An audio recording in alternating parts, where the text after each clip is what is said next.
Pardon the interruption, but I'm Mike Wilbon. It's International Fact-Checking Day. Tony, do you have facts about yourself that are in dispute? Tony Kornheiser, no. I think it's well known that I'm a world-class tuba player, that I was Elizabeth Taylor's sixth husband, and I was acquitted of racketeering 3 times, and my nickname is Knuckles, right? Everybody knows that. Whoa, wait a minute. I've also heard you dated Twiggy. Is that true? Really? You've heard that? I'm not going to discuss that. Yes.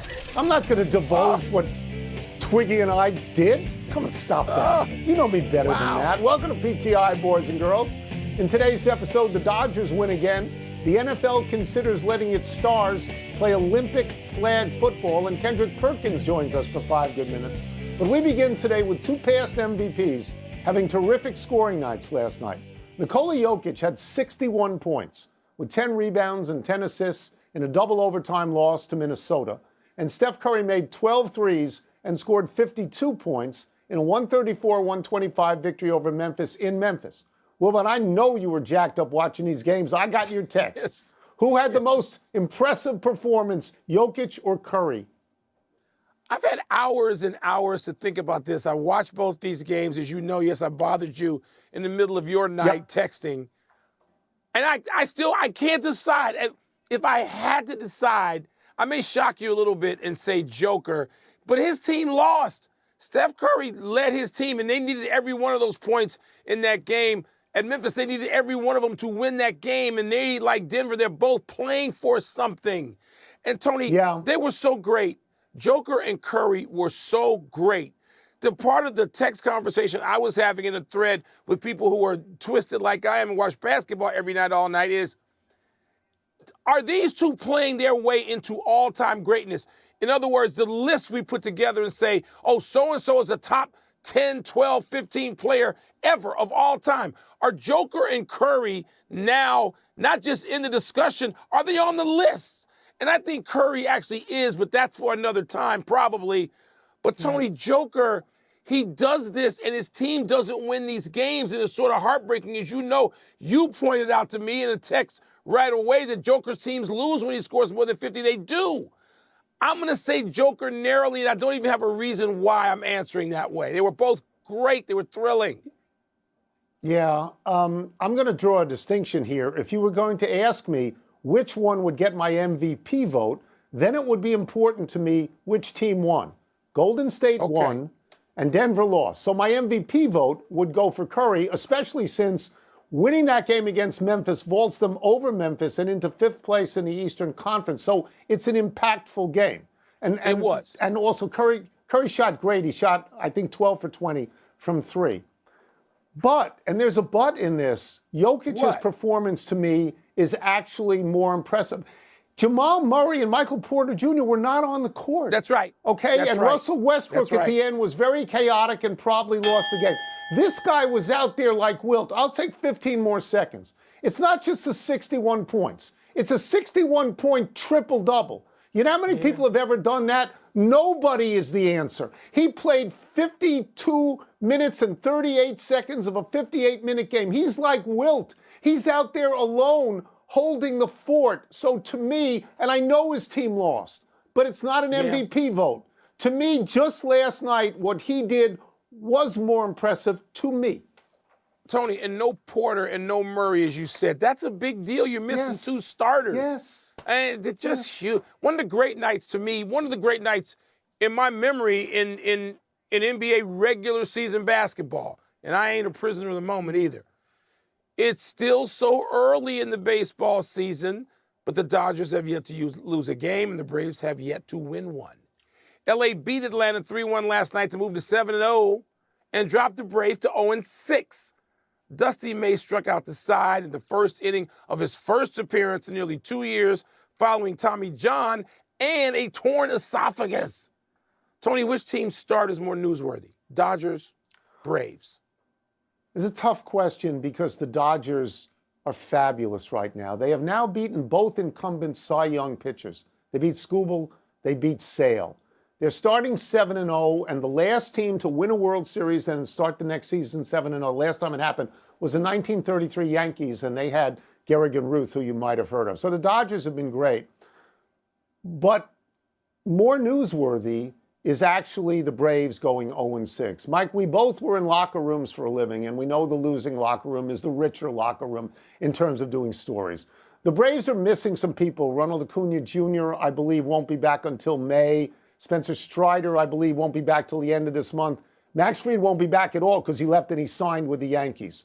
But they are a perennial playoff team, the Braves. They've won it 7 years in a row. They've been in the playoffs, and they're in a very tough division. They won the World Series 4 years ago, so 0-6 is really a noteworthy start. I got numbers for you. I'll be brief on numbers. Their team batting average is the worst in the league. It's 137.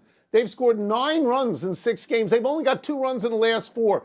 They're batting .076 with runners on base, and they're 1 of 34 with runners in scoring position. Those numbers are historically awful. That's why it's the Braves. But, Tone, the reason it's not the Braves is because they lost all those games to the Dodgers and the Padres. And the Dodgers and the Padres, I mean, they may be the 2 best teams in the National League, and it's a quirk of schedule. They start off with those teams, and they haven't even had a chance to get their footing and be at home. No, it's the Dodgers. You mentioned 1933 starting off 7-0. That's coming off a sweep of the Cubs in the 32 World Series. Not often we get to talk about the Cubs in any World Series. 32 World Series, 4-game sweep. Start the next season with 7. My God. End of season, start of season, 7-0. Ruth and Gehrig. When you compare to Ruth and Gehrig, that's like comparing somebody to Wilt. That's like we opened up comparing Nikola Jokic to Wilt. Yeah. When you go Ruth Gehrig, that's a mic drop. It's the Dodgers, Tone. The Braves are going to be okay. They got a lot of people missing, as you accurately point out, but they're going to recover from this. They're going to stagger back at some point. Better be quick. Let's move to an Olympic story of sorts. The 2028 Olympics will be held in Los Angeles in the month of July. One of the sports will be flag football. Some of the people that want to play are Patrick Mahomes and Tyreek Hill. NFL Commissioner Roger Goodell has said a lot of players want to participate, and he hopes the NFL will have a decision on this in the next 60 days. Wilbon, should the NFL let its star players play in Olympic flag football? Yes. It's a short, easy answer for me. Yes. If you're going to put this out there, part of the reason it's there is because the NFL will do anything to expand its footprint to be as international as soccer and basketball. That's the mission. That's a huge part of the NFL's agenda. We're not talking about domestically where the NFL is king. We're talking about internationally where it has no footprint compared to basketball and soccer. And that's the mission of being in the Olympics. I don't even want to see flag football or any football in the Olympics. I don't want to see any spring football. I don't want to see any summer football. I want to see no more football taking away from things like boxing. No, I don't. I don't want to see it at all. But if the NFL is going to put this out there as something to support, and if that game is going to be at the Olympics at all, then yes, NFL players should be in it, no doubt. Yeah, let's understand something. These Olympics are going to be contested in July. Even with an 18-game schedule, there will be no NFL official games in July. So all you're going to miss is a little bit of training camp, which is really not that big a deal. Mike, to this point, football players have never had any expectation whatsoever of playing in the Olympics for their country. Basketball players have, baseball players have, hockey players have, golfers have, tennis players have, but not football. To play for your country. I understand why they would want to go out there. I think all of them are going to want to play, and it's flag football. You're not going to get hurt. You're going to get hurt in training camp much more often than that. And the NFL is essentially sponsoring the notion of flag football. I heard today that Serena Williams wants to buy a flag football franchise. So this all dovetails nicely. What you can do, the Olympics is a television show. NBC's putting it on. They're a full partner of the NFL. You say to them, put flag football in the first week. Then by the third week, everybody's at training camp. It's okay. Tony, you're right. Do it. Tony, you're right. You're right about this, but they're going to knock out the sports we care about. There's going to be Olympic pickleball in 4 years. Yeah, there is, because all these things want to flex and show how important they can be. Come on. Pickleball. Get out. Pickleball can flex from now to the end of time, and their flex isn't going to mean much. Not like the NFL. Let's take a break. Coming up, the Celtics are better on the road than they are at home. Is that a good thing? We're going to ask Kendrick Perkins. We'll also ask him whether the Clippers should count on the resurgent Kawhi Leonard for these playoffs, not the 2019 playoffs, these. I will bet you, Mike. I will bet you that more people in their 50s and 60s get hurt playing pickleball than playing anything else. I'll bet you. I agree. There's popping Achilles all the time. Boom. Welcome back. We've got NBA questions for our great friend and fellow big man, ESPN NBA analyst Kendrick Perkins. Perk, let's start with this. The NBA is reportedly looking into Ja Morant and Buddy Hield exchanging what appeared to be finger gun gestures at each other last night. What were your thoughts when you saw that? Like my grandma used to say, a hard head make a soft behind, and Josh just don't get it, you know. And it's a damn shame because he has the superstar talent. And just last week, I said on NBA Today, or this week, that Ja Morant is auditioning for the Memphis Grizzlies. And people call me everything but a child of God for saying that. But when I say auditioning, it's because we're not questioning his talent. We're questioning if he's the guy for your franchise that's going to do the necessary things to get your franchise to actually win a championship. And that's not just the play on the court. That's being a professional off the court. That's being a leader. And last night was a prime example of when are you going to get it? That's unacceptable, right? I don't want to be that guy that overreacts. But did you see Steph Curry? Did you see Draymond pointing it out? Those are veteran guys in this league that are still playing, and they know that it's unacceptable. Perk, I think I texted you when you called it out a week or so ago. Unbelievable that Ja Morant is still in that space, but we will move on. There's so many things going on in the league that need to talk about. Celtics, your Celtics coming back from a 6-0 road trip. They're 24-12 at home, which is fine. But 32-7 on the road puts them in a point where they may tie the best season ever for a team and their road record. So, Perk, if you got to be great on the road or great at home and you can pick one, which one is more important? Guess what, Wilborn? It don't matter when it comes down to the defending champs. That's what they telling you. We okay at home. We know what our crowd is going to bring. We know what type of atmosphere it is in Boston. We know that it's a hostile environment. On the road is when you come together. And the most impressive thing that I witnessed on this 6-game road trip for the Celtics, outside of Jason Tatum playing at an MVP level and Kristaps Porzingis being the X factor that he is, it's the others. It's Peyton Pritchard. It's old man Al Horford, who had 26 the other night. Like, the role players are playing better on the road right now, and that's scary for the rest of the league. And this is the main reason why I have them repeating this year. They have figured it out, right? When it comes down to the chemistry, being all in, losing yourself in the team, coming together when it matters the most through adversity on the road, this team has the experience and they have the depth to get it done, and they're going to get it done. So with them, it don't matter if they're at the Y, the Rec, wherever, they go get busy. Tony would love for me to stay in the East with the next question, but I ain't going to do it. I'm going to take you out west to another old Perk team, OKC, which has won 10 in a row. They're on pace. People are pointing out now to win 70. We're at that point of the season, Perk, as you know, where we're just locked in on every little thing, every little nuance of a team to see how great they are. Okay, does OKC, which you have talked about and been driving that bandwagon all year, is there any vulnerability about them as we go into this last week of the regular season? Nothing. They check all boxes. And I'm gonna say this. It will be a failure if they don't get to the NBA Finals. It will be a failed season. I don't want to hear conference finals. I don't want to hear none of that. You have a young superstar in SGA who's about to join the company of Michael Jordan, right, this season. Third season in a row, averaging 30, shooting over 50%. You have Chet Holmgren, who I call the white version of Kevin Garnett. Isaiah Hardenstein is bringing something different to the table. Those two shown that they could be on the floor together. They're getting this done right now without Jalen Williams in the lineup. You have Luke Dortz, who could arguably be a Defensive Player of the Year candidate. And then you have your bench. Isaiah Joe had 31 the other night. Aaron Wiggins had 40 this season off the bench. So they have all the pieces. They're number one in every category defensively, every single one of them. So even when they're not making shots, they're hanging their hats on the defensive side of things. And there's not one guy on that roster that is a liability defensively. They all slide those puppies. They all have a high basketball IQ on the defensive side of things. Oklahoma City is going to the NBA Finals. Perk, we will get you out of here on this. And in my ear, they say to ask you to make it a short answer, and I know you will.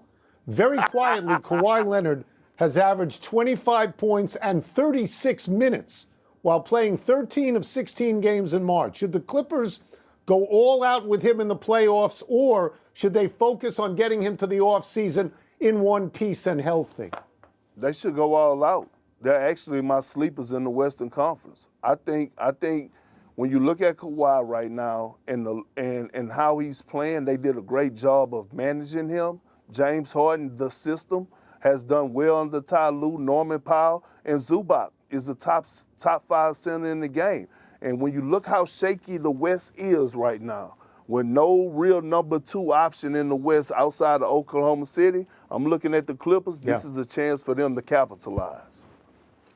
Thank you so much, Perk, as always. Thank you. Appreciate it. I appreciate y'all, legends. Thanks for having me. Let's take one last break. Still to come, Alex Ovechkin draws closer to Wayne Gretzky's all-time mark and also does something noteworthy off the ice. And a big moment for Carmelo Anthony. Tony, you better be awake at 6:30. Perk and I are on Countdown with Malika. You can't say you're asleep at 6:30 Eastern. Don't want to hear it. You better tune in. I am up at 6:30, Mike. I'm up at 6:30 in the morning and 6:30 at night. It's the nines.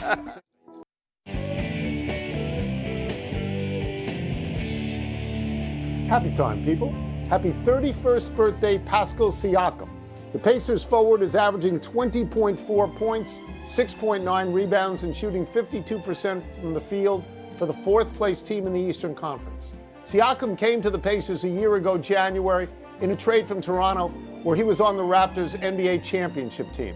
Siakam was born in Cameroon, went to high school in Texas, college at New Mexico State, drafted by Toronto with the 27th pick in the 2016 draft. Siakam won the Most Improved Player award the year Toronto won the title when he became a full-time starter, and in the playoffs, averaged 19 points and 7 rebounds all the way through beating Golden State in the finals. International star, Tony. He is going to have to play at that Toronto level and some of what he did last year again to get Indiana out of the first round. It's going to be difficult. They've had a nice stretch lately in the second half of the season. Siakam's part of the reason why, but he's going to have to continue it. Happy anniversary, UNLV. On this date 35 years ago, the Runnin' Rebels won the NCAA championship with a decisive 103-73 win over Duke. UNLV became the first team to score more than 100 points in the title game, and their margin of victory is an NCAA championship game record.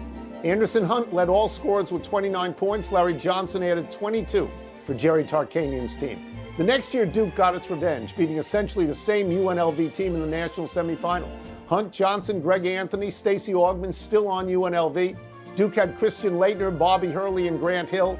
That was when players stuck around for a while and college wasn't just a flyby for the NBA. Not just a while, 3 and 4 years. Guys squared off against each other all the way through to March. Don't tell me this tournament is that exciting. Don't tell me that, because I remember that and that game that you're talking about. Happy trails to last night's game for the Bruins. The East leading Caps won in Boston 4-3. But it was Washington's second goal that got most attention. Alex Ovechkin jammed home a great pass for the 891st goal of his career. That's just 4 short of breaking Wayne Gretzky's all-time record. Last night's game was also notable for the debut of Caps rookie Ryan Leonard, who just last weekend was still in school playing for Boston College. Leonard said that when the Caps got into town, he got a text from Ovechkin inviting him out for sushi. After dinner, Leonard said, "Ovi wanted to see where I went to school, so we went there for an hour just to show him, and he loved it." Tony, doesn't it seem to you, when you're right there at ground zero with Ovi every day, doesn't it seem like he's gotten more gracious as he's gotten older, and he's very not just tolerant but patient with this whole thing in pursuit of Gretzky, all of it. He just seems very comfortable. He is hitting all the right notes. The other day, he got everybody on the team to shake the hands of Marc-Andre Fleury. He has risen to it, Mike. I think he really has. Let's go to the big finish. Good for him. Carmelo Anthony made the Basketball Hall of Fame on the first ballot. That makes sense, doesn't it? Yeah, a college championship as a freshman, 3 Olympic golds, among other things, before you get to the NBA career. Yes, Paul Skeens gave up 1 earned in 7 against the Rays this afternoon. You impressed? He's great. He walked in last year. He was great. He comes back this year. He's a great pitcher. Mark Laurie and Alex Rodriguez will officially become the next owners of the Timberwolves. I assume that's okay by you. Yes, absolutely. It took a long time. They got in the right time and the right price relative to what's going on now. Good for them. St. Louis Blues are on a 10-game heater, Tone. You like that? I think I first heard that phrase, a heater, in hockey about 2 years ago. Yeah, I think so. I love that phrase. I love when it's in the show. A heater. I love it. Last one, Ranger starter Nathan Eovaldi to the season's first complete game last night. That's a big deal. You love starting pitching.